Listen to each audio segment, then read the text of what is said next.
الحمد للہ وکفا وسلام علی عبادہ الذین اصطفى اما بعد اعوذ باللہ من الشیطان الرجیم بسم اللہ الرحمن الرحیم یا اخت ہارون سبحان ربک رب العزۃ عما یصفون وسلام علی المرسلین والحمد للہ رب العالمین اللہم صلی علی سیدنا محمد وعلی آل سیدنا محمد وبارک وسلم۔ اللہ رب العزت جس انسان کو اولاد سے نوازے اسے چاہیے کہ وہ اللہ رب العزت کا شکر ادا کرے۔ اللہ تعالیٰ جس کو چاہتا ہے بیٹے دیتا ہے، جس کو چاہتا ہے بیٹیاں دیتا ہے، اور جس کو چاہتا ہے بیٹے اور بیٹیاں دونوں عطا کرتا ہے، اور کسی کو کچھ بھی عطا نہیں کرتا۔ یہ مالک کی شان ہے۔ بہرحال ایک کمپلیٹ فیملی وہی ہوتی ہے، بیٹے بھی ہوں بیٹیاں بھی ہوں تو بہن بھائیوں کی تربیت کامل ہوتی ہے۔ ماں باپ تو اپنے کاموں میں مصروف رہتے ہیں، لیکن گھر کے چھوٹے بچے ایک دوسرے کے ساتھ بہت زیادہ وقت گزارتے ہیں۔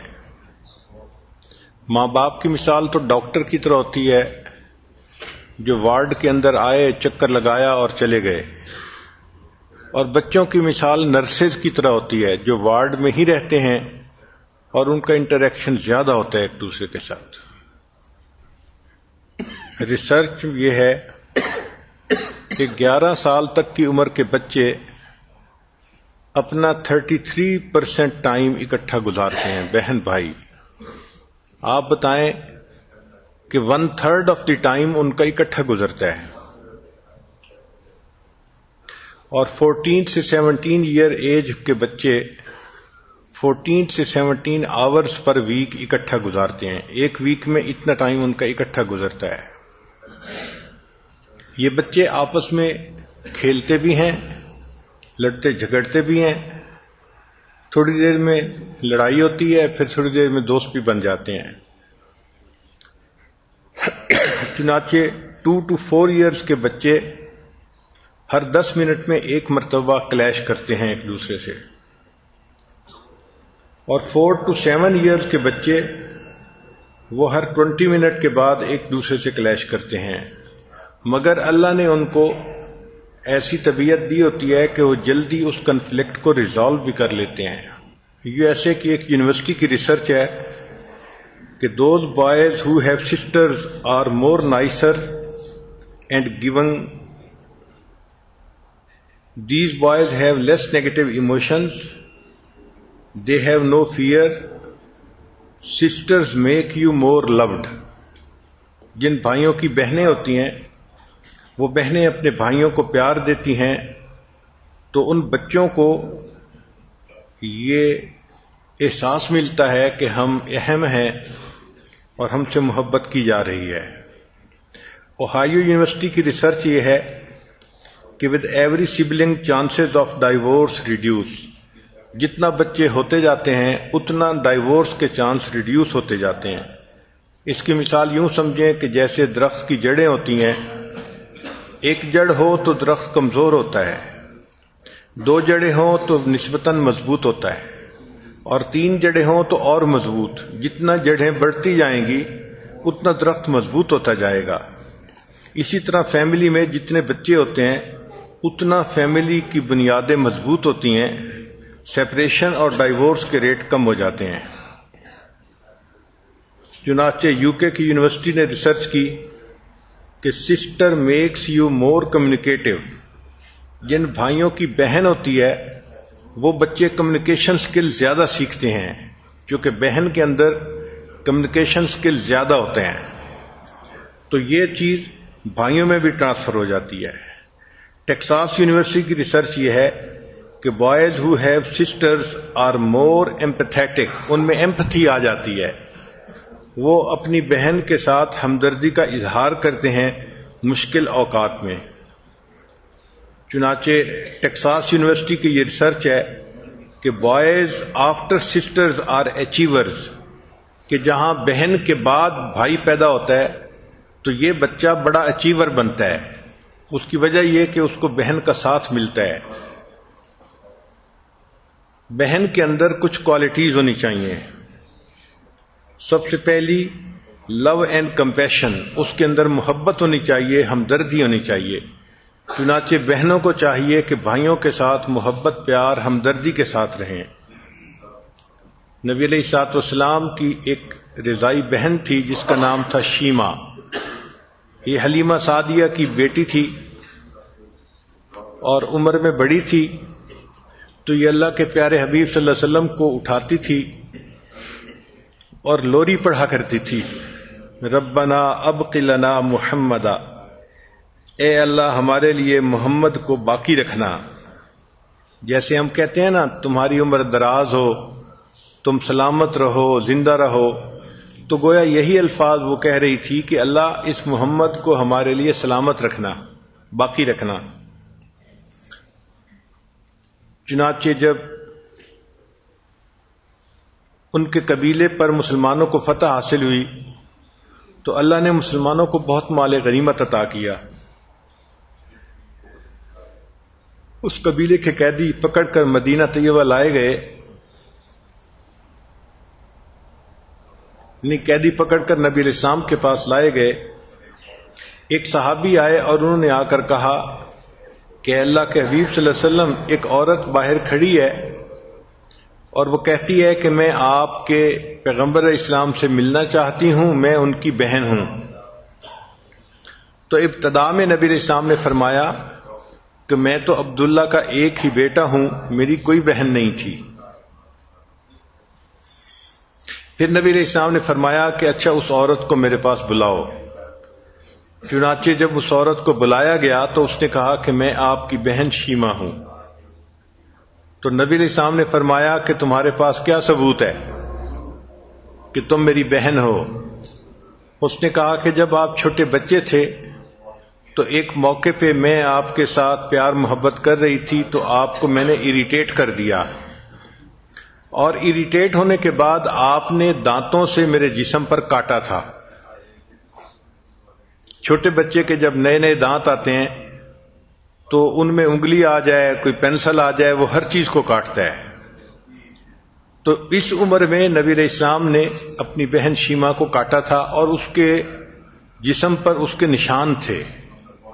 چنانچہ اس نے واقعہ بھی سنایا اور اپنا کندھا بھی دکھایا جہاں پر نبی علیہ الصلوۃ والسلام نے دانتوں سے کاٹا تھا. تو نبی علیہ السلام کو خود بھی واقعہ یاد آ گیا اور آپ صلی اللہ علیہ وسلم نے فرمایا ہاں تم ٹھیک کہہ رہی ہو، تم میری رضائی بہن ہو، تم نے ہی مجھے چھوٹی عمر میں گود میں کھلایا تھا.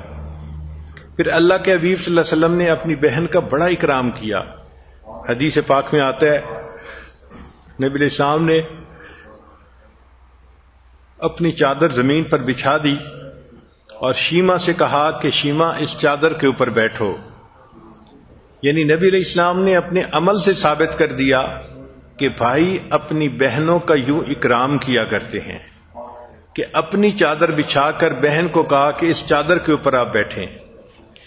پھر اس کے بعد نبی علیہ السلام نے فرمایا کہ دیکھیں اگر آپ میرے پاس رہنا چاہیں تو میں آپ کی کفالت کی ذمہ داری لیتا ہوں. اس نے کہا کہ نہیں، میں تو اپنے گاؤں میں واپس، قبیلے میں واپس جانا چاہوں گی. تو نبی علیہ السلام نے فرمایا کہ ٹھیک ہے، آپ کو آپ کے قبیلے میں واپس پہنچا دیتے ہیں. اس پر اس نے کہا کہ اگر میں اکیلی واپس جاؤں گی تو لوگ مجھ پر اعتراض کریں گے. تو نبی علیہ الصلوۃ والسلام نے اپنی بہن کی سفارش پر اس قبیلے کے لوگوں کو آزاد فرما دیا.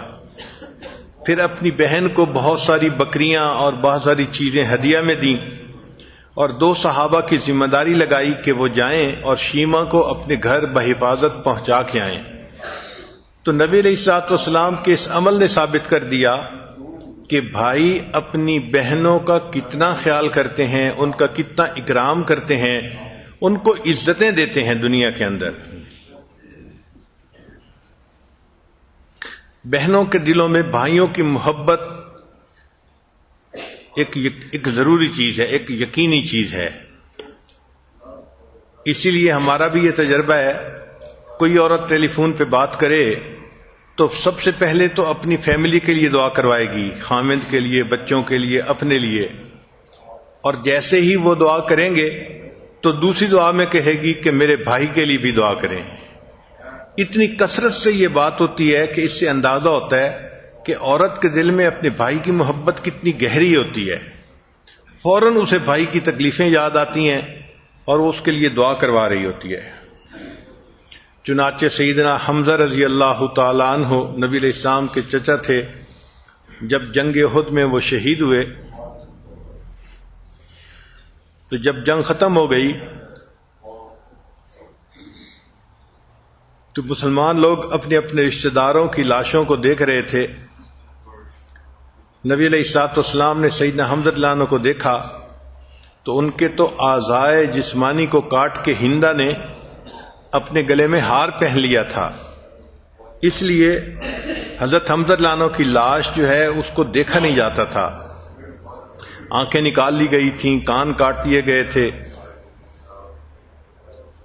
نبی علیہ السلام کو اطلاع ملی کہ ان کی بہن سیدہ صفیہ رضی اللہ تعالی عنہا ان کی لاش کو دیکھنے کے لیے آئی ہیں، تو نبی علیہ الصلوۃ والسلام نے ان کو منع کر دیا۔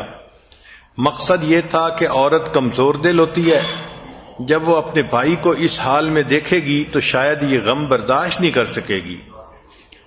تو جب ان کو روک دیا گیا تو انہوں نے پوچھا، اے اللہ کے حبیب صلی اللہ علیہ وسلم، مجھے بھائی کی لاش دیکھنے سے کیوں روک دیا گیا؟ تو نبی علیہ السلام نے فرمایا کہ کمزور دل ہیں، ہو سکتا ہے کہ آپ اس صدمے کو برداشت نہ کر سکیں، مگر سیدہ صفیہ رضی اللہ تعالیٰ عنہ اتنی بہادر تھیں کہ انہوں نے پیغام بھجوایا کہ میں اپنے بھائی کی لاش پر رونے کے لیے نہیں آئی، میں تو ان کو مبارکباد دینے کے لیے آ رہی ہوں۔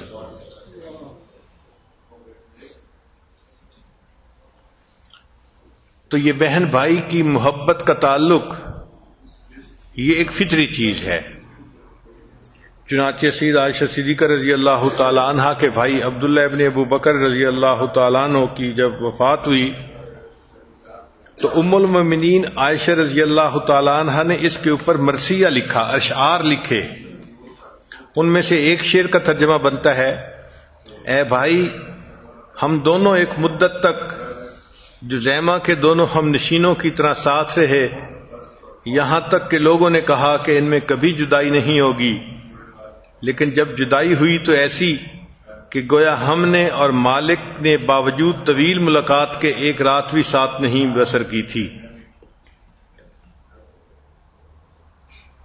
دوسری صفت بہن کے اندر ہونی چاہیے سپورٹو اینڈ کنسرنڈ۔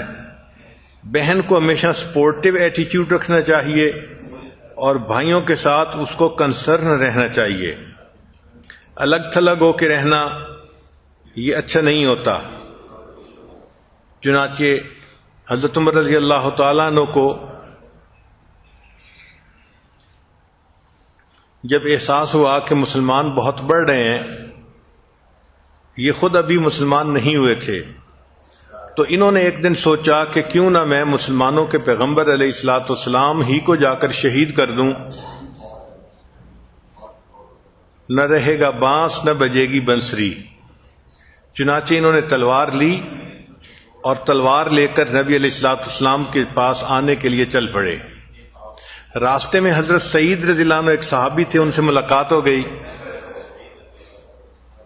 انہوں نے پوچھا، عمر کہاں جا رہے ہو؟ انہوں نے کہا کہ مسلمانوں کے پیغمبر علیہ الصلوۃ والسلام کو شہید کرنے کے لیے جا رہا ہوں۔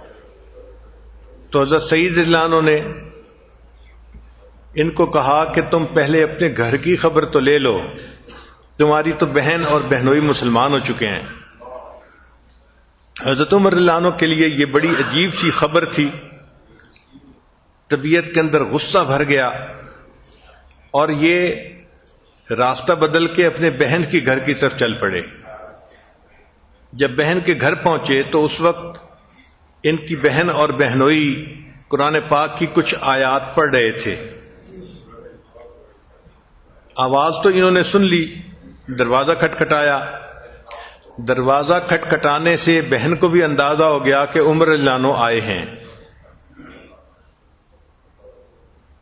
حضرت عمر رضی اللہ عنہ کے لیے جب دروازہ کھولا گیا تو آپ اندر داخل ہوئے اور آپ نے اپنی بہنوئی سے کہا کہ میں نے سنا ہے کہ آپ لوگ مسلمان ہو گئے ہیں. انہوں نے جواب دیا کہ اگر اسلام سچ ہے تو اس کو ماننے میں کیا رکاوٹ ہے.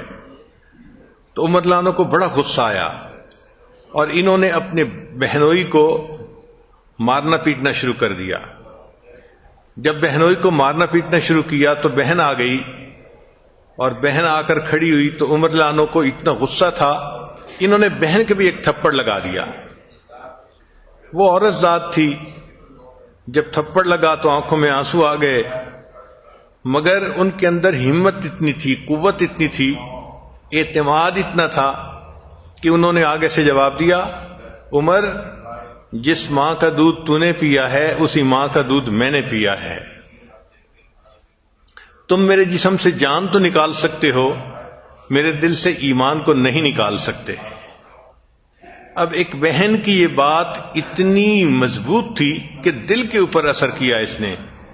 تو حضرت عمر رضی اللہ عنہ کا اسی وقت جو ہے انداز بدل گیا اور آپ نے کہا کہ اچھا مجھے بتاؤ آپ لوگ کیا پڑھ رہے تھے. چنانچہ حضرت عمر رضی اللہ عنہ کے سامنے قرآن پاک کی کچھ آیات تلاوت کی گئیں. اللہ تعالیٰ نے ان کے دل میں ایمان ڈالنا تھا، چنانچہ وہ کہنے لگے کہ اچھا مجھے اپنے پیغمبر اسلام کے پاس لے چلو. بہنوئی ان کو لے کر دار ارقم آئے جہاں نبی علیہ السلام تشریف فرما تھے. جب دروازہ کھٹکھٹایا گیا تو مسلمان حیران تھے کہ یہ کون ہے دروازہ کھٹکھٹانے والا. چنانچہ کسی صحابی نے دروازے کے سوراخ میں سے جھانک کے دیکھا تو عمر رضی اللہ عنہ کو دیکھا کہ ہاتھ میں تلوار ہے اور کھڑے ہیں. تو وہ گھبرا گئے، نبی علیہ السلام کی خدمت میں عرض کیا، اے اللہ کے حبیب صلی اللہ علیہ وسلم عمر بن الخطاب کھڑے ہیں اور ہاتھ میں تلوار ہے. تو حضرت حمزہ رضی اللہ عنہ وہاں موجود تھے، فرمان لگے کوئی فرق نہیں پڑتا، دروازہ کھول دو، اچھے ارادے سے آیا ہے تو بہت اچھا، اور اگر ارادہ کچھ اور ہے تو اسی کی تلوار سے میں اسی کی گردن کو اتار دوں گا. حضرت عمر رضی اللہ عنہ اندر آئے، مگر اب تو انداز ہی بدل چکے تھے. نبی علیہ السلام کے پاس بیٹھے، اللہ کے حبیب صلی اللہ علیہ وسلم نے دعوت دی اور حضرت عمر رضی اللہ عنہ نے کلمہ پڑھا اور مسلمان ہو گئے. تو حضرت عمر رضی اللہ عنہ جیسے صحابی کے مسلمان ہونے کا ذریعہ ان کی بہن بنی. امام محمد بن سیرین رحمۃ اللہ علیہ، ان کی بہن حفصہ بنت سیرین تھیں. وہ اپنے بھائی کو قرآن پاک صحیح پڑھنے میں مدد دیا کرتی تھیں، ان کو سکھایا کرتی تھیں، قرآن مجید کی قاریہ تھیں اور انہوں نے اپنی زندگی کے 35 سال قرآن پاک پڑھنے میں گزار دیے. سیدہ شریکہ رضی اللہ تعالیٰ عنہ کے ایک بھائی تھے محمد بن ابو بکر. جب ان کی وفات ہو گئی تو ان کے 2 بچے تھے، ایک بہن تھی ایک بھائی تھا. بھائی کا نام قاسم تھا. تو قاسم بن محمد بن ابو بکر، اس بچے کو حضرت عائشہ رضی اللہ عنہا نے بلوایا اور اس کو اپنے پاس رکھا اور ان دونوں کو اپنے حجرے میں پالا. کتابوں میں لکھا ہے کہ ام المومنین جب کھانا کھلانا ہوتا تو ان دونوں کو اپنی گود میں ران میں بٹھا لیتی تھیں اور ایک لقمہ ایک کے منہ میں ڈالتی تھیں، ایک لقمہ دوسرے کے منہ میں. جب دونوں بچے کہتے تھے کہ ہمارا پیٹ بھر گیا تو پھر بچے ہوئے کھانے کو ام المومنین خود کھاتی تھیں. اپنے بھائی کی اولاد کو اس طرح پال کے دکھانا اس بات کی دلیل ہے کہ بہن کے دل میں اپنے بھائی کی کتنی محبت تھی. چنانچہ اسی طرح عائشہ صدیقہ رضی اللہ تعالیٰ عنہ نے اپنے بھانجے حضرت عبداللہ ابن زبیر لانو کی بھی تربیت فرمائی. پھر تیسری صفت یہ ہے کہ بہن کے اندر لائلٹی ہونی چاہیے، اپنے ماں باپ سے اپنے بھائی کے ساتھ وہ لائل ہو. اور چوتھی صفت یہ ہے کہ اس کے اندر آنیسٹی ہونی چاہیے، کہ کبھی بھی اپنے ماں باپ اور بھائیوں کے ساتھ جھوٹ نہیں بولنا چاہیے۔ بہن کی ذمہ داری بنتی ہے کہ ہمیشہ اپنے بھائیوں کے ساتھ آنیسٹی کا معاملہ رکھے۔ پھر بہن کو چاہیے کہ وہ ٹرسٹ وردی ہو، یعنی اپنے بھائیوں کو کبھی بھی دھوکہ نہ دے۔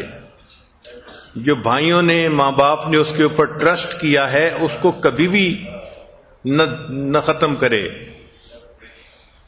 ٹرسٹ کو توڑ دینا بہت بڑا گناہ ہے۔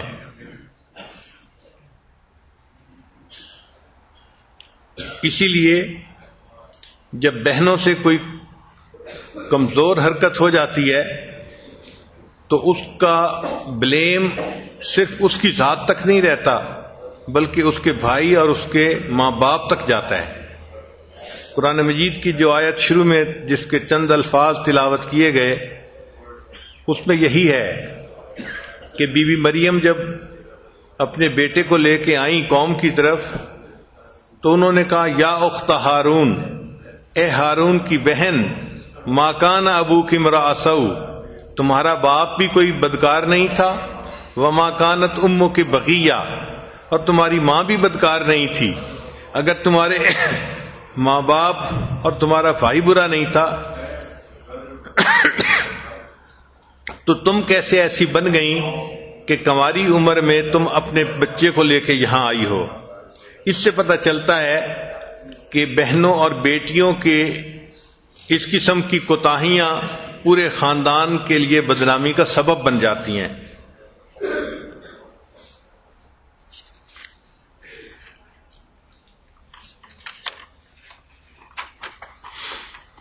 چنانچہ اگلا ٹاپک ہے why you should be grateful to have a sister. آخر بہن کے ہونے کے کیا فائدے ہیں؟ پہلا فائدہ کہ اکثر اوقات بیٹی اپنے ماں باپ کی ناراضگی کو برداشت کر لیتی ہے اور ان کے غصے کو ٹھنڈا کر دیتی ہے۔ شرارتیں بھائی کرتے ہیں اور عام طور پہ ڈانٹیں بہنوں کو پڑتی ہیں۔ پھر اگر بہن چند سال بڑی ہے تو چھوٹے بھائی کو جو بچے تنگ کرتے ہیں بہن ان بچوں کو دور رکھتی ہے۔ She told off your bullies۔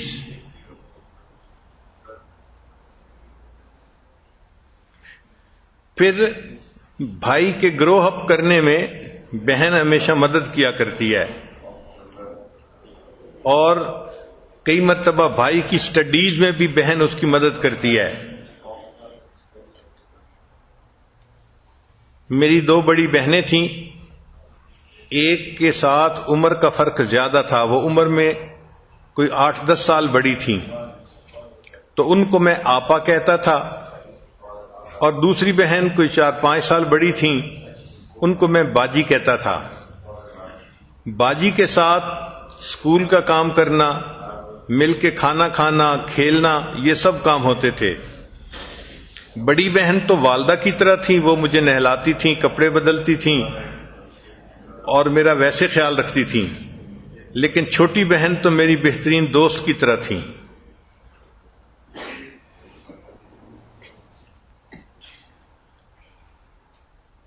چنانچہ بہنیں بھائیوں کو ہر موقع پہ سپورٹ بھی کرتی ہیں اور ان کی غلطیوں کوتاہیوں کو پردے بھی ڈالتی ہیں۔ چنانچہ بھائی شرارت کر کے چھپ جاتا ہے اور بہنیں اپنے ماں باپ کو سیٹسفائی کر رہی ہوتی ہیں، بہانے بنا رہی ہوتی ہیں، یہ ہو گیا تھا، یہ ہو گیا تھا، یہ ہو گیا تھا۔ اور کئی مرتبہ تو ایسا ہوتا ہے کہ بچہ اسکول کے اندر سکور اچھا نہیں کرتا، اب اس کو اپنے ماں باپ سے سائن کروانا ہوتا ہے پیپر، تو ماں باپ اگر سائن کریں گے تو وہ تو بہت ناراض بھی ہوں گے اور ہو سکتا ہے کہ بچے کو جو ہے وہ تکلیف بھی دیں۔ تو ایسے موقعوں پہ بھائی ماں باپ سے سائن کروانے کی بجائے اپنی بڑی بہنوں سے سائن کروا لیتے ہیں، اور بہنیں اللہ کی ایسی گائے ہوتی ہیں کہ صاف کاغذ پہ ان سے سائن کروا لو تو وہ کر کے دے دیتی ہیں. تو بھائیوں کی کمی کوتاہیوں کو بہنیں اس طرح کور اپ کر لیتی ہیں. پھر she makes your dinner when مام از ناٹ اویلیبل. جب امی گھر میں نہیں ہوتی تو بڑی بہنی ہے جو اپنے بھائیوں کے لیے کوکنگ کرتی ہے اور ان کو وقت پہ کھانا دیتی ہے, ان کا خیال رکھتی ہے. پھر she defends you in front of your parents. کئی مرتبہ ماں باپ کے سامنے وہ آپ کو ڈیفینڈ کر رہی ہوتی ہے. پھر شی فارگیوز یو فار یور مسٹیکس. وہ آپ کی غلطیوں کے اوپر آپ کو معاف کرتی ہے. She reminds you of your family obligations. وہ چھوٹے بھائی کو بتا سمجھا رہی ہوتی ہے کہ ہمارے فیملی کے کیا حدود قیود ہیں, ہمیں اس کے اندر رہنا چاہیے. She shares all your childhood memories. کہ بچپن کی جتنی میموریز ہوتی ہیں بہنیں اپنے بھائیوں کے ساتھ اس کو شیئر کرتی ہیں. پھر she will always be your best friend of life. بہن بھائی کے لیے زندگی کی بہترین دوست بھی ہوتی ہے. جب بچے آپس میں مل کے رہتے ہیں تو بہت ساری چیزیں ایک دوسرے سے وہ سیکھتے ہیں. مثلاً what you learn from siblings. پہلی چیز لو اینڈ سپورٹ. دوسری چیز کوآپریشن اینڈ ٹیم ورک. ان کو مل جل کر رہنا آ جاتا ہے, ٹیم ورک آ جاتا ہے. پھر تیسری چیز ان کے اندر ٹالرنس آ جاتی ہے. ہم نے یہ دیکھا ہے کہ اکثر اوقات بھائی اپنی بہنوں کو تنگ کرتے رہتے ہیں بلا وجہ, اور بہن کو صبر کرنا پڑتا ہے, تو اس کے اندر ٹالرنس پیدا ہو جاتی ہے. پھر یہ کہ اگر لڑائی ہو جاتی ہے تو تھوڑی دیر کے بعد لڑائی کو ختم بھی کرنا ہوتا ہے. اس کو کہتے ہیں کنفلکٹ ریزولوشن. تو وہ جلدی سے اپنے کنفلکٹ کو ریزالو بھی کر لیتے ہیں. پھر لیڈرشپ ان کے اندر پیدا ہو جاتی ہے. پھر اسرٹیونیس ان کے اندر پیدا ہوتی ہے. اسرٹیونیس کہتے ہیں اپنی بات کو منوانا. آپس میں مشورہ کر رہے ہیں, بہن کہتی ہے ایسے کرنا چاہیے, بھائی کہتا ہے ایسے کرنا چاہیے. وہ ایک دوسرے کو آرگومنٹس دیتے ہیں, ایک دوسرے کو منواتے ہیں. چنانچہ جس کی پرسنالٹی زیادہ اسٹرانگ ہوتی ہے وہ اپنی بات کو منوانے میں کامیاب ہو جاتا ہے. پھر بہن بھائی ایک دوسرے کے ساتھ جب کھیلتے ہیں تو ان کو ایک دوسرے کے ساتھ نیگوشیٹ کرنا پڑتا ہے, تو ان کے اندر نیگوشیشن سکلز بھی آ جاتے ہیں. تو بہرحال بہن کا رشتہ ایسا ہے کہ وہ ہمیشہ اپنے بھائی سے محبت کرتی ہے, اس کو سپورٹ کرتی ہے, مورلی بھی, اور اگر فائنینشلی ضرورت ہو تو وہ بھی سپورٹ کرتی ہے. چنانچہ امام بخاری رحمۃ اللہ علیہ ابتدائی جوانی میں سفر پہ جانا چاہتے تھے تاکہ علم حاصل کر سکیں, مگر ان کے پاس خرچہ نہیں تھا. کئی دن گزر گئے تو امام بخاری رحمۃ اللہ کی بہن نے محسوس کیا کہ میرا بھائی سفر پہ جانا چاہتا ہے مگر سفر کا خرچہ نہ ہونے کی وجہ سے سفر مؤخر ہوتا جا رہا ہے. تو بہن نے اپنے زیورات بیچے اور اس سے جو پیسے ملے اس نے وہ پیسے امام بخاری رحمۃ اللہ کے سامنے ہدیہ پیش کر دیا اور کہا کہ جی آپ یہ پیسے لیں اور اس کے بعد سفر کریں اور اپنا علم حاصل کریں. تو امام بخاری رحمۃ اللہ نے پوچھا کہ آپ نے تو اپنا سارا زیور ہی بیچ دیا. تو بہن نے جواب دیا کہ اللہ اس کے بدلے مجھے بہشتی زیور عطا فرما دیں گے.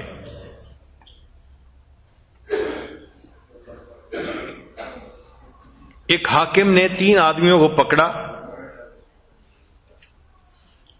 ایک باپ تھا, ایک بیٹا تھا اور ایک اس کا برادر ان لا تھا, یعنی بیوی کا بھائی تھا. اور حاکم چاہتا تھا کہ ان تینوں کو قتل کروا دے. جب عورت کو اطلاع ملی تو وہ حاکم کے دربار میں آئی اور اس نے آ کے خوب ادھم مچایا کہ میرے گھر کے 3 مرد ہیں اور تینوں کو اگر آپ قتل کروا دیں گے تو میرا محرم کون رہے گا پیچھے, میں زندگی کیسے گزاروں گی. جب اس عورت نے ایسی باتیں کی تو حاکم وقت نے کہا کہ اچھا ان تینوں میں سے تم کسی ایک کو چن لو میں اس کو نہیں قتل کرتا، باقی لوگوں کو قتل کر دوں گا۔ اب لوگ ایکسپیکٹ کر رہے تھے کہ یہ اپنے بیٹے کو چنے گی، چونکہ ماں بیٹے کا رشتہ ایسا ہے کہ ماں ہر حال میں اپنے بیٹے کی حفاظت کرتی ہے۔ بعض سوچ رہے تھے کہ نہیں، یہ اپنے خاوند کو چنے گی، اس لیے کہ بیوی ہے اور بیوی کے لیے خاوند کی زندگی اہم ہے۔ مگر اس عورت کو جب اختیار دیا گیا کہ وہ ان تینوں میں سے کسی ایک کو چن لے، تو اس عورت نے اپنے بھائی کو چن لیا کہ میرے بھائی کو آپ قتل نہ کرو، باقیوں کو بے شک قتل کر دو۔ اس پر حاکم وقت بڑا حیران ہوا۔ اس نے کہا کہ مجھے یہ بتاؤ کہ تم نے بھائی کو کیوں چنا ہے، باقیوں کو کیوں نہیں چنا؟ اس عورت نے جواب دیا، میں جوان العمر ہوں، خوبصورت ہوں، اگر آپ میرے ہسبینڈ کو قتل بھی کر دیں گے تو اللہ تعالیٰ کوئی دوسرا پرپوزل بھیج دیں گے اور میں دوسرا نکاح کر لوں گی، مجھے اللہ پھر خاوند دے دیں گے، اور اگر اللہ نے دوسرا خاوند مجھے دے دیا تو اس خاوند کے ذریعے سے اللہ مجھے دوسرا بیٹا بھی عطا فرما دیں گے، تو مجھے خاوند بھی دوسرا مل سکتا ہے، بیٹا بھی دوسرا مل سکتا ہے، لیکن میرے ماں باپ دنیا سے فوت ہو چکے اور اب میرا ایک ہی بھائی ہے، اب مجھے کوئی دوسرا بھائی نہیں مل سکتا، اس لیے میں نے اپنے بھائی کو چن لیا ہے۔ اس عورت کی اس بات کا حاکم کے اوپر اتنا اثر پڑا کہ اس نے تینوں آدمیوں کو معاف کر دیا اور قتل کا حکم واپس لے لیا۔ تو بہنوں کو بھائیوں سے ایسی محبت ہوتی ہے جو اٹل اور پائیدار ہوتی ہے۔ چنانچہ تاریخ اسلام کو پڑھیں تو ایسا بھی واقعہ پڑھنے میں آتا ہے کہ جس کو پڑھ کے انسان حیران ہو جاتا ہے، بہنیں بھائیوں کے لیے اتنا کچھ بھی کر سکتی ہیں۔ چنانچہ فتوحات شام ایک کتاب ہے، اس میں علامہ واقدی رحمت اللہ علیہ نے واقعات لکھے ہیں۔ تو ایک واقعہ وہ لکھتے ہیں کہ حضرت زرار اللہ عنہ ایک صحابی تھے، تو وہ زرار اللہ عنہ دشمن کے ہاتھوں قید ہو گئے۔ دشمن کی تعداد بہت زیادہ تھی، انہوں نے ان کو گھیرے میں لے لیا۔ حضرت زرار اللہ عنہ پہلے تلوار سے لڑتے رہے، وہ ٹوٹ گئی، پھر نیزے سے لڑتے رہے، وہ بھی ٹوٹ گیا۔ اب جب ان کے پاس کچھ بھی ہاتھ میں نہ رہا تو دشمن نے گھیرا تنگ کر دیا اور ان کو زندہ گرفتار کر لیا۔ چنانچہ جب لڑائی ختم ہوئی، شام کا وقت تھا، تو حضرت خالد بن ولید رضی اللہ عنہ کو اطلاع ملی کہ حضرت زرار رضی اللہ تعالی عنہ کو قید کر لیا گیا ہے۔ وہ اس بات پہ بڑے غمزدہ ہوئے کہ دین اسلام کا ایک اتنا اچھا مجاہد اس کو دشمنوں نے پکڑ لیا۔ چنانچہ انہوں نے حضرت ابو عبیدہ رضی اللہ عنہ کی طرف ایک بندہ بھیجا مشورے کے لیے۔ وہ امیر لشکر تھے کہ آپ مجھے مشورہ دیں کہ مجھے کیا کرنا چاہیے۔ تو ابو عبیدہ رضی اللہ عنہ نے مشورہ دیا کہ آپ جس پر اعتماد کرتے ہیں اس کو بقیہ فوج کا انچارج بنا دیں اور خود اپنے ساتھ کچھ سواروں کو لے کر جائیں اور حضرت زرار رضی اللہ عنہ کو رہا کروانے کی کوشش کریں۔ چنانچہ حضرت خالد بن ولید رضی اللہ عنہ نے کچھ سواروں کو چن لیا اور ان کے ساتھ رومیوں کے لشکر کی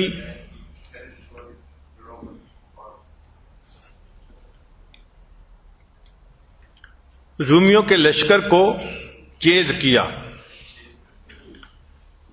علامہ باقری رحمۃ اللہ لکھتے ہیں کہ جب یہ لشکر چلنے لگا تو ایک گھوڑے پہ کوئی سوار تھا جس نے اپنے چہرے کے اوپر کپڑے کا ڈھاٹا باندھا ہوا تھا۔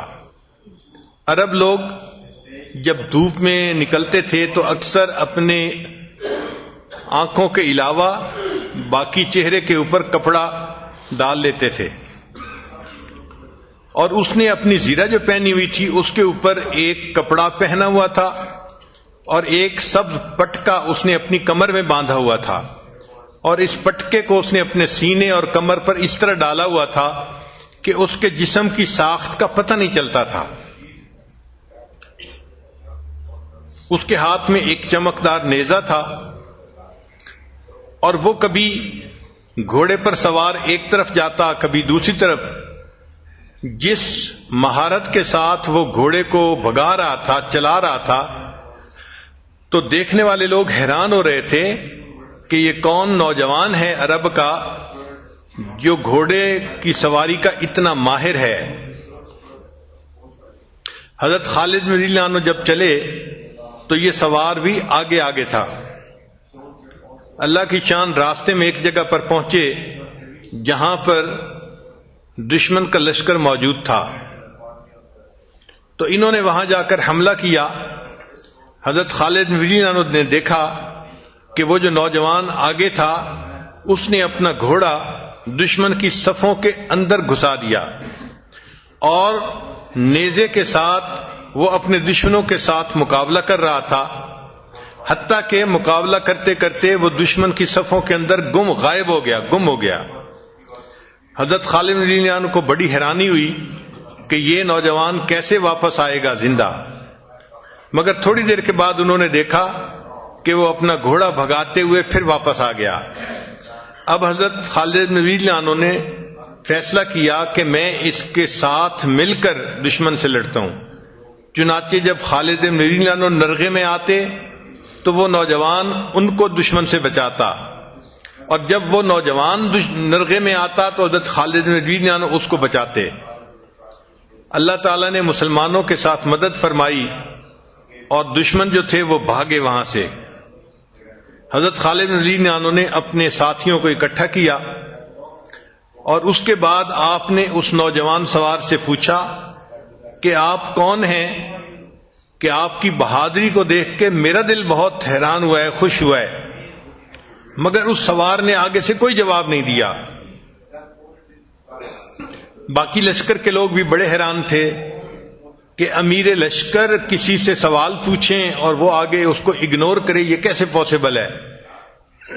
چنانچہ ایک صحابی نے آگے بڑھ کے اس نوجوان کو کہا، اے نوجوان، امیر لشکر تم سے بات پوچھ رہے ہیں اور تم آگے سے کوئی جواب ہی نہیں دیتے، یہ چیز ٹھیک نہیں ہے.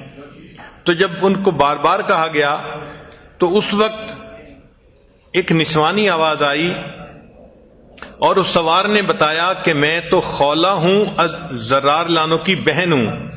جب مجھے پتا چلا کہ میرے بھائی کو گرفتار کر لیا گیا ہے تو میں نے فیصلہ کیا کہ میں اپنے بھائی کو آزاد کروانے کے لیے خود جاؤں گی اور اپنی جان بھی اللہ کے راستے میں پیش کروں گی.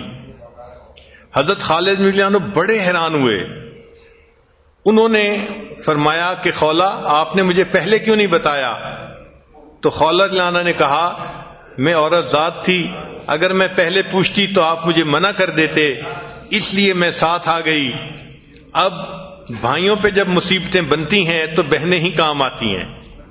پھر انہوں نے کچھ اشعار پڑھے درد مند کہ میں نہیں جانتی کہ میرا بھائی کس حال میں ہے، کیا اس کو شہادت مل گئی یا ابھی دشمن کے پاس زندہ حالت میں ہے. اے بھائی، اگر تم زندہ ہو تو میں تمہیں بچانے کے لیے ہر ممکن کوشش کروں گی، اور اگر تم شہید ہو چکے ہو تو تم نبی علیہ الصلوۃ والسلام کو مل چکے ہوگے اور تم نے اپنی زندگی کے مقصد کو پا لیا ہوگا. یہ ایسے درد والے اشعار تھے کہ ان کو سن کر حضرت خالد بن رضی اللہ عنہ بھی رونے لگ گئے. پھر حضرت خالد بن رضی اللہ عنہ نے مشورہ کیا کہ کیا کریں. تو مسلمانوں نے آپس میں فیصلہ کیا کہ اس وقت تو رات کافی گہری ہو چکی ہے، ہمیں واپس چلنا چاہیے اور کل دن میں ہم دوبارہ پھر رومیوں کے لشکر پہ حملہ کریں گے. خالد بن رضی اللہ عنہ اپنے ساتھیوں کو لے کر ایک طرف پیچھے ہو گئے. ابھی وہیں تھے کہ رومیوں کے لشکر کے کچھ لوگ جو تھے وہ آئے اور انہوں نے امان امان کہنا شروع کر دیا. خالد بن رضی اللہ عنہ نے فرمایا کہ ان کو امان دے دی جائے. جب ان کو امان دینے کا وعدہ کیا گیا تو انہوں نے آ کر کہا کہ ہم سمجھتے ہیں کہ آپ لوگ حق پہ ہیں اور آپ کا پیغام سچ ہے. ہم اپنے لشکر سے ہٹ کے آ گئے ہیں اور ہم آپ لوگوں کے ساتھ ملنا چاہتے ہیں. خالد بن رضی اللہ عنہ نے ان کو کلمہ پڑھایا اور ان کو اپنے پاس رکھ لیا. پھر پوچھا ان سے کہ یہ بتاؤ کہ وہ جب بندے کو قید کیا گیا ہے اس کا کیا خبر ہے؟ تو ان رومیوں نے بتایا اچھا وہ جو گھوڑے کی ننگی پیٹھ کے اوپر بیٹھ کے لڑنے والا نوجوان تھا. تو خالد بن ولید نے فرمایا ہاں وہی جس کا نام زرار تھا. ان کا جی جب اس کو گرفتار کیا تو ہمارا جو کمانڈر تھا اس کا نام تھا دردان اور یہ حمص کا والی تھا. تو اس نے ہمیں کہا کہ اس کو فوراً قیصر روم کے پاس بھیجنا ہے. تو اس نے 100 آدمیوں کے ساتھ اس قیدی کو حمص کی طرف روانہ کر دیا. اور اس کو اس قیدی کے ساتھ غصہ بھی تھا کیونکہ اس کا بیٹا تھا حمدان جس کو زرار لانوں نے قتل کیا تھا. خالد بن ولید نے سنا تو انہوں نے پڑھا لا حول ولا قوت الا باللہ. لیکن ان کو اطلاع مل گئی کہ زرار لانو زندہ بھی ہیں اور 100 آدمیوں کے ساتھ ان کو بھیج دیا گیا ہے. تو خالد بن ولید لانو نے ایک صحابی تھے رافع رضی اللہ تعالیٰ عنہ، ان کو بلایا اور فرمایا کہ آپ ان راستوں سے اچھی طرح واقف ہیں، میرا دل چاہتا ہے کہ آپ چند لوگوں کو لے کر چلیں اور وہ جو 100 بندوں کا قافلہ زرار لانوں کو لے کر جا رہا ہے تو ان کو روک کر زرار لانوں کو رہا کروائیں. جب رافع لانو تیار ہو گئے تو وہ جو نوجوان سوار تھا وہ بھی ان کے ساتھ آگے آ گیا اور اس نے آ کے پوچھا خالد بن ولید سے کہ مجھے بھی ان کے ساتھ جانے کی اجازت دے دی جائے. تو خالد بن ولید نے ان کو اجازت دے دی. چنانچہ خولہ بھی اس لشکر کے ساتھ ہو گئیں. یہ لشکر تیزی کے ساتھ چلا اور راستے میں ایک جگہ ایسی تھی کہ جہاں سے ایک ہی راستہ تھا، جو بھی اس علاقے میں گزرتا تھا وہ اسی راستے سے گزرتا تھا. حضرت رافع لانو نے وہاں جا کر محسوس کیا کہ وہ جو 100 بندے تھے جو لے کر چلے تھے وہ ابھی یہاں سے نہیں گزرے. تو انہوں نے کہا مسلمانوں کو کہ آپ لوگ آپس میں چھپ جائیں اور ایک جگہ کے اوپر بیٹھیں تاکہ اگر دشمن کا لشکر آئے تو ہم اس کے اوپر حملہ کریں گے. اللہ کی شان تھوڑی ہی دیر گزری تھی کہ وہ 100 بندوں کا لشکر پھر پیچھے سے آ گیا جنہوں نے حضرت زرار لانو کو گرفتار کیا ہوا تھا. جب وہ قریب آئے تو سب سے پہلے خولہ رضی اللہ تعالی عنہ نے اللہ اکبر کا نعرہ لگایا اور اس کے اوپر حملہ کیا. اللہ کی شان دیکھیں، اللہ نے مسلمانوں کی مدد فرمائی اور وہ جو 100 بندے تھے ان میں سے کچھ قتل ہو گئے اور کچھ بھاگ گئے. چنانچہ خولہ رضی اللہ تعالی عنہ اپنے بھائی حضرت زرار لانو کے پاس آئیں تو ان کے بازو پاؤں باندھے ہوئے تھے. انہوں نے ان کی مشکوں کو کھولا اور مشکوں کو کھولتے ہوئے کہا اے میرے بھائی، جب مجھے تمہاری گرفتاری کی خبر ملی تو میرے دل میں ایک آگ لگ گئی اور میں نے سوچا کہ میں اپنی جان بھی دے دوں گی اور اپنے بھائی کو آزاد کروانے کے لیے پوری کوشش کروں گی. میں اللہ کا شکر ادا کرتی ہوں جس نے مجھے توفیق دی کہ میں اپنے ہاتھوں سے آپ کی مشکوں کو کھول رہی ہوں. آپ ذرا غور کیجئے کہ ایک بہن اپنے بھائی کی محبت میں اس طرح کا بھی قدم اٹھا لیتی ہے. تو اللہ تعالیٰ بہنوں کو جزائے خیر عطا فرمائے جو اپنے بھائیوں پہ قربان ہوتی ہیں، ان کی عزتیں بناتی ہیں، ان کو زندگی میں محبت دیتی ہیں، سپورٹ دیتی ہیں، ان کی کیئر ٹیکنگ کرتی ہیں. یہ بہن کا رشتہ بھائی کے ساتھ بہت گہرا رشتہ ہے. اسی لیے جب بھی بچے چھوٹے ہوں تو ماں ان کو اپنے بھائی کا تعارف کرواتی ہے کہ وہ تمہارے ماموں ہیں، وہ تمہارے چندہ ماموں ہیں. یعنی چندہ ماموں کا لفظ بتا رہا ہے کہ اس بہن کے دل میں اپنے بھائی کی محبت کتنی ہے کہ اس کو چاند سے تشبیہ دے رہی ہے. اللہ تعالیٰ بہنوں کو اپنے بھائیوں کے ساتھ محبت پیار کے ساتھ زندگی گزارنے کی توفیق عطا فرمائے. بعض بہنیں طبیعت کی تیز ہوتی ہیں، بالکل مرچ کی طرح ہوتی ہیں، ذرا سی بات پہ مرچ لگ جاتی ہے اور وہ اپنے بھائیوں کو چھوٹی چھوٹی باتوں پہ بددعائیں دینی شروع کر دیتی ہیں. ایسی بہنیں خراب ہوتی ہیں. شریعت بھی اس چیز کی اجازت نہیں دیتی. اگر بھائی تنگ بھی کرے تو بہنوں کو چاہیے کہ صبر سے کام لیں اور ان کو دعائیں دیں. جو بہنیں بھائیوں کو بددعائیں دیتی ہیں تو پھر بعد میں ایک ایسا وقت آتا ہے کہ وہ ان بددعاؤں پہ خود پریشان ہوتی ہیں اور ساری زندگی روتی رہتی ہیں کہ میں نے اپنے بھائی کو بددعا دی تھی. بہن نہیں جانتی ہو سکتا ہے قبولیت دعا کا وقت ہو، اس کی زبان سے بد دعا نکلے اور بھائی کے حق میں قبول ہو جائے تو اس کا تو مستقبل ہی تباہ ہو جائے گا۔